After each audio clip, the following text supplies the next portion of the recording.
শীতের সকালে ভোরের আলো ফোটার আগেই রাস্তার পাশেই দেখা মিলল ষাটঊর্ধ্ব অজিমুদ্দিন ও তার স্ত্রী শিরিন সুলতানার। বয়সের ভার কাঁধে নিয়েও শীতের সকালে খেজুরের রস সংগ্রহে ব্যস্ত এই দম্পতি। অজিমুদ্দিন গাছ থেকে রস পেড়ে নামাচ্ছেন, আর পাশে দাঁড়িয়ে শিরিন সুলতানা সেই রস বোতলে ভরে বিক্রি করছেন। কেউ বোতলে ভরে নিয়ে যাচ্ছেন, কেউ আবার গাছের নিচে বসেই তৃপ্তি করে পান করছেন টাটকা রস।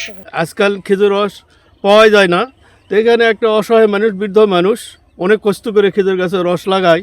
বহুদিন পর আজকে এখানে রস মিলল, আল্লাহর রহমত আমরা খেলাম, খুব ভালো লাগলো। খুব সুস্বাদু রস, আল্লাহর বিশেষ নিয়ামত। জীবন অবাক না করলে কে করবে? 28% মিল্ক ফ্যাটের অবাক করার সাথে ফ্রেশ মিল্ক পাউডার। জীবন অবাক করুক প্রতিদিন। ভোরের আলো ফোটার আগেই একটা সময় খেজুর গাছের নিচে ভিড় জমাতেন মানুষ।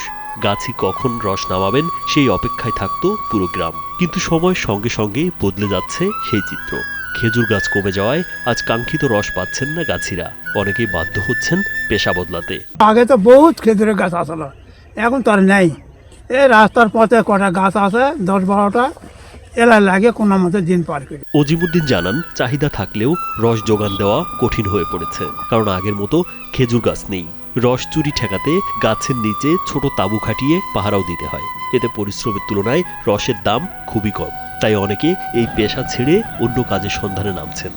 আগে যদি খাজুরের গাছে থাকবে, আগে যা থাকলে মানে তাহলে সব ঠিক থাকলে মানে, এখন তো গাছ গোছাল কিচ্ছু নেই। রাতের বেলায় সামান হাত বয়ে থাকা লাগে, বয়ে থাকে রস ভাই, তখন ঠিলে ঠিলে সব চুরি করে নিয়ে যায়। এইভাবে কোনো মতো দিন কাটাই। খেজুর গাছ রক্ষা ও নতুন করে গাছ লাগানোর উদ্যোগ না নিলে অদূর ভবিষ্যতে শীতের সকালে খেজুরের রস স্মৃতিতেই সীমাবদ্ধ হয়ে থাকবে, এমন আশঙ্কাই স্থানীয়দের। রাজীব বিশ্বাস, কালবেলা।